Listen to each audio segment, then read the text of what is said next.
Have you ever been in a quiet room and your stomach starts growling? Here's why it happens.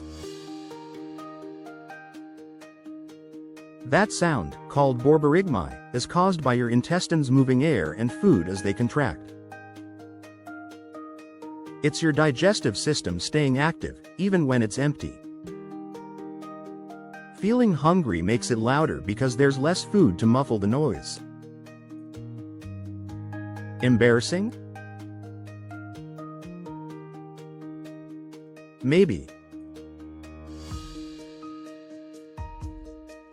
Fascinating? Absolutely.